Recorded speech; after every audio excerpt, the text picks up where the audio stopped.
Bronze and Modern Gods. I'm John. I'm Richard. Hi, everybody. Welcome to, gosh, are we in the doldrums of summer? Is that what's happening? Yeah, dog days. Well, it may be hot where you are, but we are here to talk funny books. We've got underrated books of the week. We've got your viewer mail. We've got, what's this week? Is it the old fart rule this week, Richard? Yep. Again, I thought we did that last week. We'll do it again because you guys like that one. And of course, we start off with our hot book of the week. Richard, I'm going to tease you about it again. It's Super Villain Team Up number 9. You just won't buy this title, will you? I won't. I'm sorry. I really need to read it. I need to sit down and read it. Number 9 is the first fight between Iron Man and Doctor Doom. Of course, we know the reason why this is hot, because Doctor Doom's spec right now is through the roof. Raw high grade books on eBay right now are selling for about $25.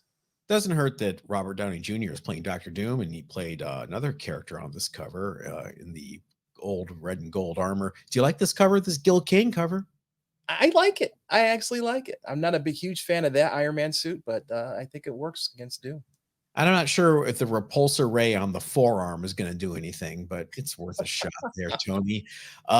Interesting. I think I don't think it's because it's scarce. I think it's because nobody cared until now, but there are only 6 9.8s on the CGC census and only one single 9.8 sale for $510 back in 2022.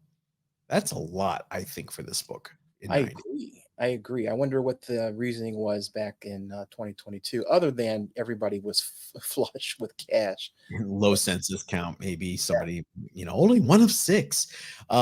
Funny footnote about this book. This issue was drawn by Jim Shooter, not written by Jim Shooter. Bill Mantlo wrote it. It was drawn by Jim Shooter, which is interesting. All right, Richard, you love Dr. Doom. For everybody that's new to the show, Richard loves Dr. Doom. Look behind you. Look at that painting behind him. Do you have any desire for the supervillain team-up run yet? I'm going to read it. I collecting it, I'm not sure yet, but reading it, I think it's going to be cool. So reading it is going to give you whiplash. The Dr. Doom stuff ran for about 2 years. And in that time, they had, 5 different writers, 5 different artists. This book could not keep a creative team to save their lives. And it was really confusing because there were subplots that would be started by one writer, then that writer would leave and a new writer would come on and be like, oh, I don't like that subplot, and immediately change direction for the book. And then you have everyone from, Rich Buckler to Keith Giffen drawing it. I don't know if Rich Buckler drew it. I knew he did some covers, but it's a merry-go-round of creative talent on Supervillain Team. Featuring Doom, that's got to be something. Yeah, and he's always on the cover. There's that. All right. I guess we should talk about a follow-up to something that we helped report on months ago, and that was the company Hero Restoration being accused of stopping work on all the books that they had received and keeping everyone's payments and not shipping books back. Well, we take no joy in saying that the man behind Hero Restoration has been arrested. It's all over Google. Just Google Hero Restoration and hit that news tab, and you'll see all about it. He's accused of several different crimes relating to this. And, we don't want to get too deep into it, right, Richard? Because it's a sad thing all around. It is, and we actually debated whether or not to bring this up, but we felt it was our duty to complete the reporting that we started on this. It is sad, and you don't want to see people lose their books or lose their trust in the community in general. So I think everybody loses in this case. Here we are. It's a sad ending. Hopefully some bright spot, people will be made whole and get their books back in some way, shape, or form. But if it's being used as evidence, don't hold your breath, folks. It'll happen eventually, hopefully, if it hasn't been sold off. All right, let's move on to more sunny things in the summer. Show and tell. Okay, mini theme. Okay. Two, two out of my three books have a theme. Sergeant Fury and his Howling Commandos, number 40. I picked this. It's a cool Dick Ayers cover. You've got the commandos barreling through a bunch of Nazis. But Richard, we love these Marvel Silver Age covers for the coloring, don't we? Yes, we do. Yeah. The inks that they use are so vibrant back then, and it just makes for, as that ink ages and develops a patina, Take a drink. it just gets a luster and it's kind of depth that modern coloring just doesn't provide. The Sergeant Fury Silver Age run has some really kind of arresting coloring on the covers. I don't know if Stan Goldberg did all of them, but he just seemed to be inspired by this book. There are some monochromatic covers, there are some duochromatic covers, and while the penciling and the inking from Ayers is what it is, the coloring really just takes it to the next level, and that's why I picked this one. Yeah. Would have loved to been on seen the newsstand back then and the whole gamut of books on the shelf. That would have just been you, fabulous. you had to stand out. I mean, that's how you made your sales back then. If you had like a fiery cover like that with those blazing reds, it definitely would stand out. What's your first book? My first book is a book from my good friend Bill Sienkiewicz, uh, Wonder Man #1. Okay, did you like the cover? I do. I like the cover. Just like I like the Transformers cover. I like his, they're kind of like movie poster type covers. Mhm. I appreciate the art in that. It's the some of the covers that are just out there, or even New Mutants, where he just goes completely bonkers in terms of creative freedom. It just kind of loses me. But this is great. I mean, like I said, it looks like a movie poster from the 80s, to be honest with you. So you like the painted stuff, you don't like the collage stuff. Correct. I know what Correct. you're saying, where he's using like springs and wires and things like that. I have to wonder if that's oils or if that's a combination of colored pencil and oil painting. I would love to see the original art. Oh, I would too. So there are a number of pieces from him that I would love to see the original art, like the Doctor Doom that I've got back there. Yeah. Um, it's cool. Like I said, his stuff is either I love it or I hate it, and this one I really enjoy it. I wonder how Marvel shot those for printing. Anybody that was in production way back then that could tell us, would love to know that. Leave it in the comments, please. Another Sergeant Fury book, your favorite again. Mhm. It's Sergeant Fury number 96 with a really cool Gil Kane cover inked by John Severin. Look at the angle. That is a cool angle. I love it. And Dum Dum sees it through. How can you, how can you pass up a title like that? You have to know the Holland Commandos to get them to Yeah. buy this. Uh, this is in the middle of Vietnam, so the sales were down. People weren't as rah about the military at that point. And you had a book that at least took place in World War II. I think they dipped their toe into like Vietnam era stories a couple of times when they flash forward, but just a really exciting cover and just a really good angle. Like, you're looking at it from a helicopter down below. And a picture frame cover as well. It is a very tough picture frame cover and grade. Not one of the superhero titles, so the print run was lower. All right, what's next? Oops. Let's see. This next one, I have not read this book. I bought it because we've got Harlequin there, and we've got Stabitha or Punchline and as the other. But more importantly, this is a J. Scott Campbell cover, and you can see he signed it right there at the bottom. So this is Harley Quinn number 75. There are a number of variant covers for Harley Quinn number 75. And I have read none of them. It comes with a nice certificate of authenticity. You can see there it says J. Scott Campbell. Yeah. I have this to me is the old and the new. I'm always in Harley's corner when it comes to the two of them. But just this, I really enjoy the cover. Harley's face there looks like it was drawn by Ron Lim. Yeah. doesn't it? It It's weird. faces are not J. Scott Campbell's strength. I'm Um, not saying it's bad. It just doesn't look like a Jake Scott Campbell face. It looks like a Ron Lim face. look at Punchline's face. I mean, it's a little off there, but Yeah. the overall effect is good. Well, you and your Campbell, man, you love spending money on his website. I do. How did you know? I bought this is one of the I bought this every now and then he has his mystery packs. You get 6 books for $90, I think it is. Hmm, And I whenever I catch it, I always just sink the money and get the books. sure You know? do. Yeah.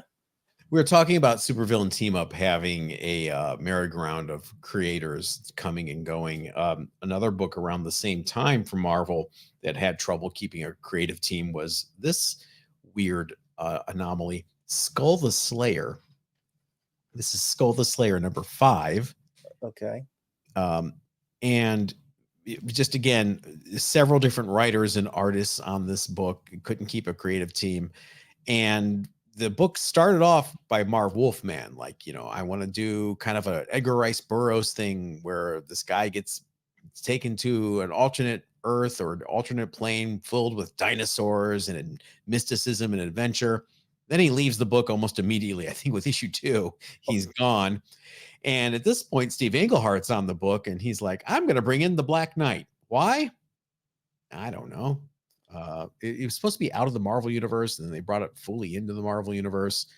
On a cliffhanger. They had to resolve it in Marvel 2-in-1. Wow. I have not seen that book before Never ever. heard of Skull the Slayer? No, no, no, definitely not. One of those books as a kid that always fascinated me because I would see it in the Marvel checklist on the bullpen page. I Uh-huh. never, ever, ever, ever, ever saw it on the newsstand. Never. So when I grew up, I was like, "Oh, there's that book I'd never seen before." It just must not have sold and had really bad distribution. So of course I had to get a full run. Mhm. It's not really very good. My final book actually is I actually pulled it down because I thought it's important to talk about. This is Fantastic Four #1, another Sienkiewicz cover. This Fantastic Four #1 from what year? from 2018. Wow, look at that. This one is out there for me in terms of Sienkiewicz. It is very, very impressionistic. Um, it's more of the a sense of who Doom is through the artwork as opposed to a direct copy of the art, of the character. And I love it. It kind of has a three-dimensional look to it. It's just a really nice looking book. That's very cool. So you don't have a problem with the less technical mask looking like it is No, realistic? no, No. I have a problem with that. It's you, Richard, expanding your artistic palette. Hey, if you want to expand your exposure to Richard and I, why wouldn't you? Why don't you become a member here on YouTube for the cost of $2.99 a month?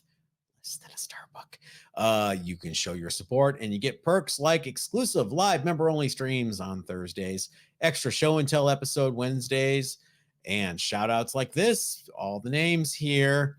And you also help Richard and I go to more shows, provide more coverage, do more things. So just hit the join button here on YouTube next to the subscribe button below. Members this week get to enjoy exclusive access to my new spine roll pressing video. Yes, finally, it's here.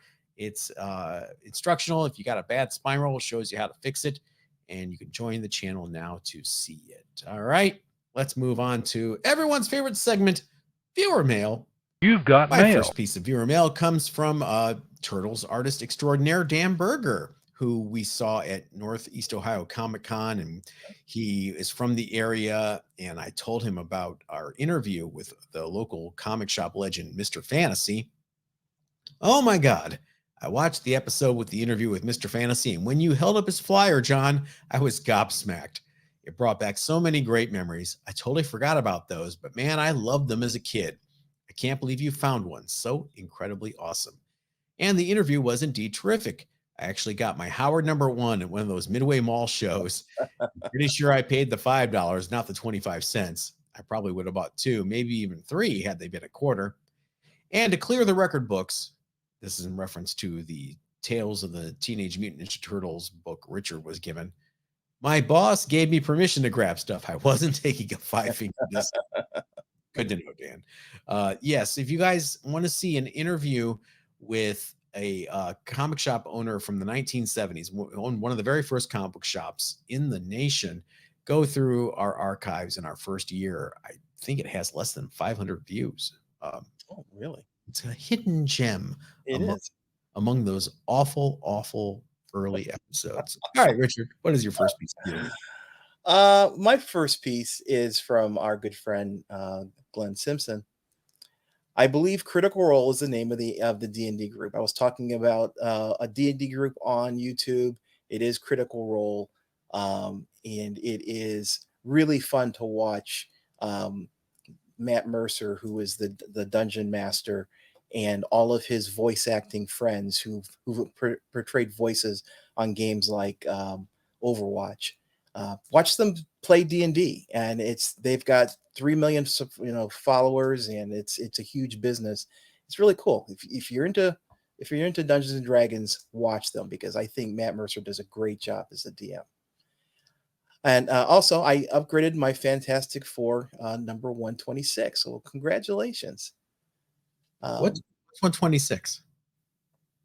I don't know off the top of my head. Me neither. All right, Glenn. Congrats. Is that yeah, were we talking about it? We must have been talking We about must it. have been, yeah, it was something that we had discussed.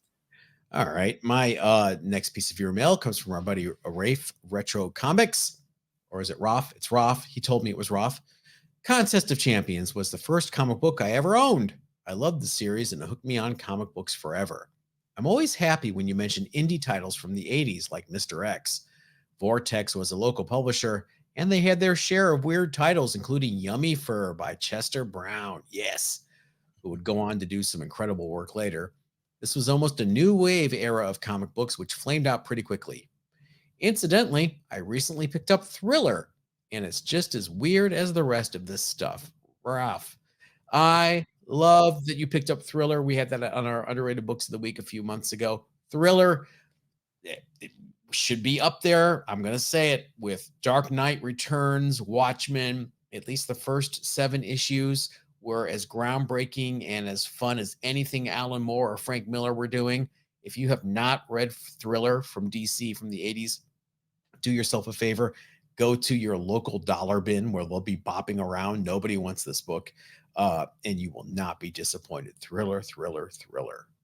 Pre Michael Jackson, I believe. Yummy Fur? That's a new one for me. Yummy Fur was I carried that at the shop that you used to frequent, Richard. Yummy Fur was really kind of a darkly funny and twisted indie comic by Chester Brown, sort of autobiographical, but then not. It was a smorgasbord of stuff. If you've not read Yummy Fur, I fully recommend it. Yummy Fur. What do you got? My next piece is from NF7 Mate on YouTube. I'm assuming he's a chess fan.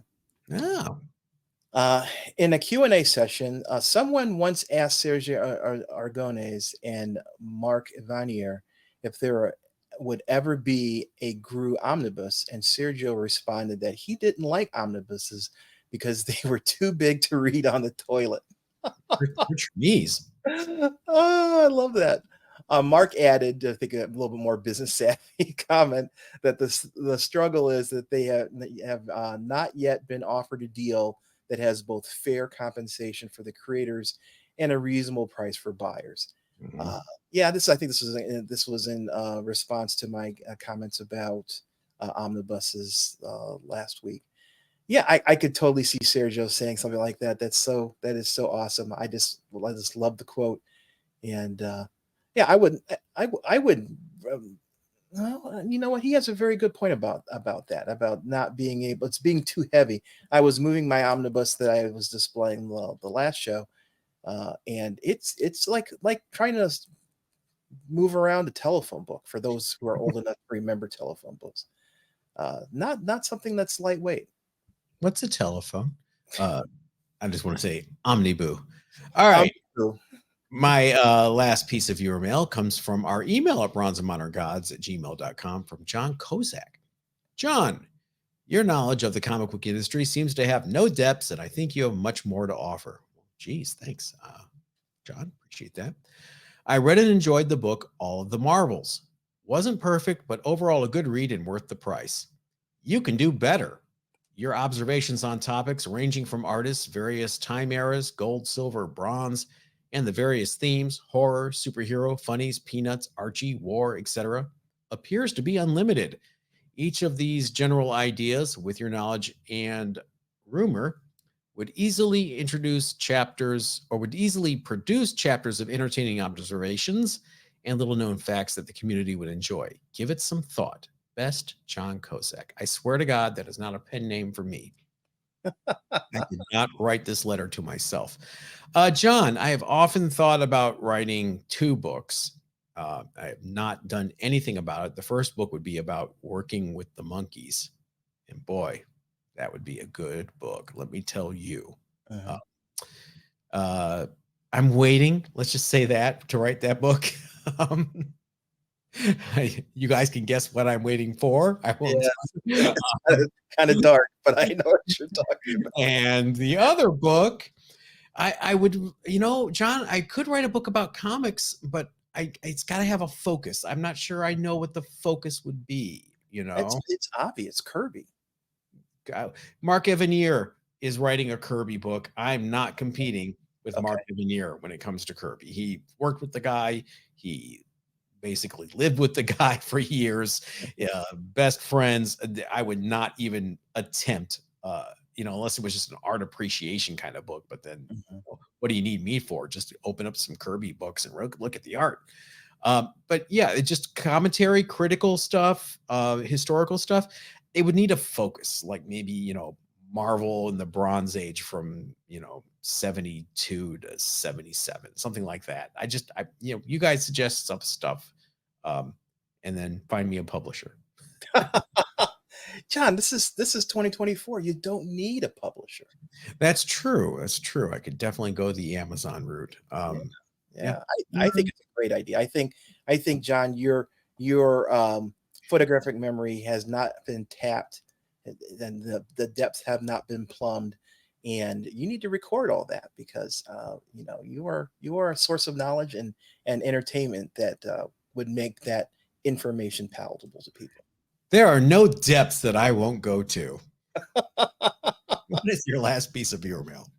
My last piece is from Planet Lang on YouTube. Remember when you didn't need an omnibus to know the proper reading order of a book?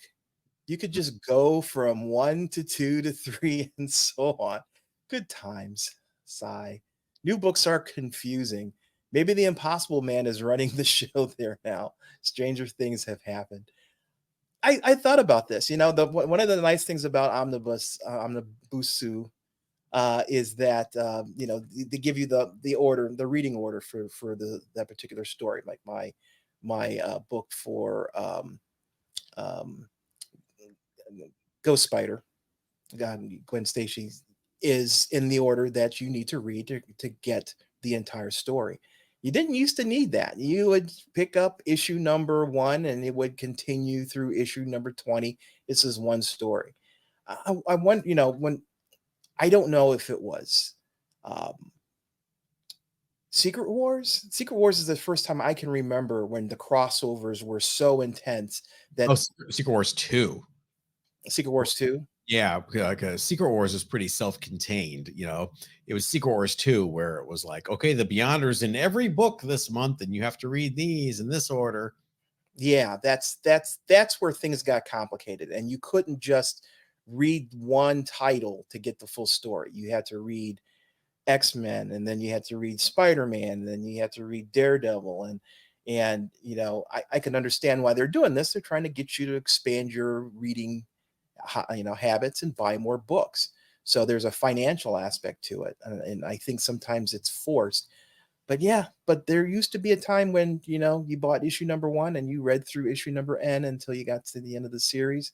or someone else, rebooted it or what have you. And those are good days. Nowadays, you kind of need a scorecard to know what, the reading order for things. Yeah, Captain America, I stopped after the Brubaker run, and they relaunched it, and you had Tanishi Gates, or I forget how to say the name. You have Nick Spencer, a few other people. I could not tell you Rick Remender, I think. I could not tell you which one to read after Brubaker. I want to go back and read them, but I don't know where to start. And do I have to go on the wiki? Do I have to Wikipedia? Do I have to Google it? What's going on? Don't even know. Yeah, yeah, it's tough. It is. All right. We sound like a couple of old farts, so I think it's time to transition seamlessly to the old fart rule.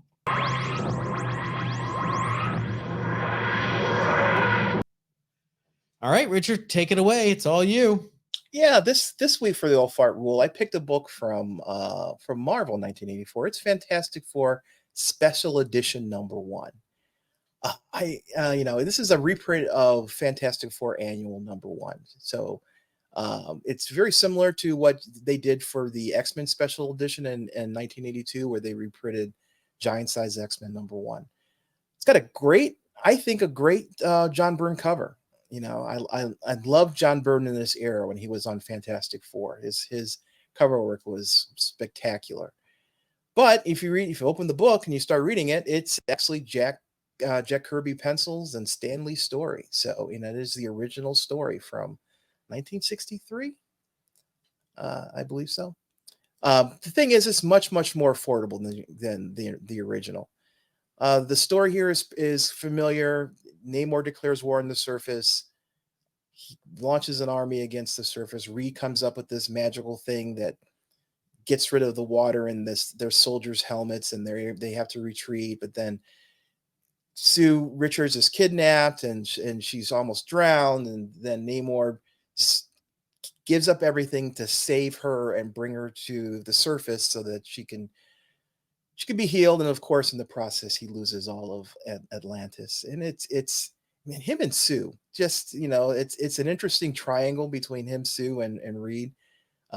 But I think it's an interesting story, and I love this book. I remember this book came on the stands. It was one of my first exposures to comics that old. I was reading things like, I started off reading Legion of Superheroes from the 70s, mid 70s. This is a book from early 60s instead, and so I wasn't really that exposed to Kirby's work until I started reading this. So great book in terms of my history in reading comics.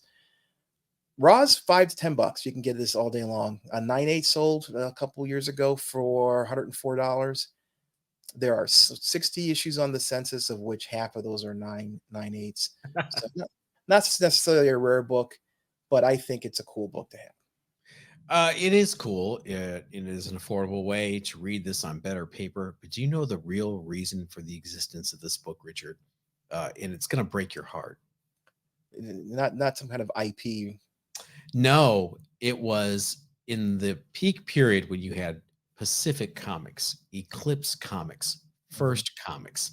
So Marvel started putting all these direct edition only reprint titles like this, Doctor Strange Classics, X-Men, the Phoenix, the True Story, all this stuff to flood the markets to squeeze out the 80s indies, because Yeah. they were threatened by this new wave of 80s independence in direct sales markets. So if you are a shop owner and you have to choose between ordering, several copies of Fantastic Four Special Edition #1 or the third issue of Whisper from First, Mhm. which one are you going to order? Right. So it got to the point where First Comics actually filed a lawsuit against Marvel for this practice and trying to, they lost that suit, or it was settled. I can't remember which. Marvel's always tried to dominate the market in terms of titles and shelf space. So that is kind of sad, because from a business practice, I can understand the desire to control the market, but market thrives on competition, and I think all those companies had some incredible books in the 80s. It was a bit mercenary, but so it goes. Moving on to our underrated books of the week. Take it away again, my friend. Yeah, this week I picked King Conan #1 from Marvel in 1980. John Buscema art, Roy Thomas story. What a shocker. This is King Conan. Conan is now king of Aquilonia. He's married. He has 3 kids. And You then know, issue one, he mows the lawn. it's pretty much it. It is kind of a completely different look at Conan. Conan the Barbarian, Savage Sword of Conan. He is this vibrant, animalistic, soldier for hire. Um, and now he's, has changed, and he's now responsible, and he is a leader, and it's a great story. For not he's in his 50s during King Conan, and Hey, being of that age, I can understand some of the turmoil that's going through his mind. He's no longer capable of wielding the sword in the same way he was when he was 20 years old. nice metaphor. uh, it's a cool story. It's a 20 issue run. You can get it really cheap. To me, it's a rare character in Marvel continuity that you can read stories of them in their youth, and then they grow old over time. And and this is kind of one of those characters. So King Conan is Conan, in, let's say, in the fall of his life, versus being in the spring. And it's to me, I bought this off the newsstand. I read the whole run, and I really enjoyed it. Raws you can get for $5 to $10, not very expensive. 9.8 goes for about 135. There is a 9.9 for this book. Hmm. That sold for $330. So 551 copies on the census, of which about 112 of them are 9.8s. It's not a rare book, but again, if you want a different perspective on Conan other than the brutish barbarian, this is a great story to see the more subtle side of Conan, and how he lives his life beyond being a pirate and a thief. You say it had a 20 issue run, and you are technically correct. As King Conan, it ran for 20 issues, but then with issue 21, it changed to Conan the King. Oh, okay, yeah. And that was to smartly have it racked in alphabetical order next to the regular Conan title, where the Conan fans could find it easier in comic shops. And the later run, it gets away from that Roy Thomas Buscema over and over, and you get Alan Zelentis, I believe, writes it. You got Michael Kaluta doing some covers. You've got Jim Owsley, aka Christopher Priest, writing it, which was great. Which is a great segue into my underrated book of the week. Oh, it's like we planned it. Power Man and Iron Fist, number 125, the last issue of this long-running title. From the early 70s to 1986, this was actually doing okay sales-wise. It was actually on an upswing when it got canceled. It wasn't setting the world on fire, but it wasn't near the cancellation zone. What happened was they were going to launch the new universe, and they had to free up the schedule and the press time for those new universe books that were going to last forever and change comics the way we know it. So this was one of the casualties of that. The plotters of this book, Christopher Priest and Mark Bright, who were the creative team at the time, they were pretty upset by the cancellation, and they got away with murder, literally. They went out on a really bitter note and had Danny Rand, aka Iron Fist, killed, and Luke Cage framed for the murder. God. So the book ends with Iron Fist dead, Luke Cage on the run from the law once again as an outlaw, still wearing that disco bodysuit from the 70s. And the chain belt. And the chain belt, a slavery allusion, I'm sure, from such hip writers that were handling the book at the time. Of course, John Byrne would end up bringing back Iron Fist in Namor. But it's interesting book to see what happens when the editor was in on this too because he was pissed. The editor and the creative team, when they get the news their book is being killed for a different initiative, not because they were doing a bad job, that they just kind of go scorched earth on the whole thing. Do you think you could get away with this nowadays? And No. as yeah, I don't think so either. Editorial. Well, let's use the phrase "getaway." Let's parse that out. Jim Shooter must have seen it before it went to press. I'm sure he blessed it. They didn't really get away with anything in that sense, but boy, what a way to go! You can get a copy, high grade, $5 to $10 on eBay, but it's just an interesting way to tell your boss, I'm not giving you 2 weeks notice. You were going to lay me off. You wouldn't give me 2 weeks notice, would you? That's wow. Yeah, what a powerful series. To have it end that way is Kind of cool. it is kind of cool. But I guess no one stays dead in comics. So even though he died, I'm sure people knew that he was going to come back. And Luke deserved better, and eventually he got it. It only took a couple of decades. So he even had a Netflix TV show, for gosh sakes. All right, wrapping it up for this week. We will see you members on Wednesday and Thursday. Everyone else, we will catch you on next Monday's show. Everybody, stay safe.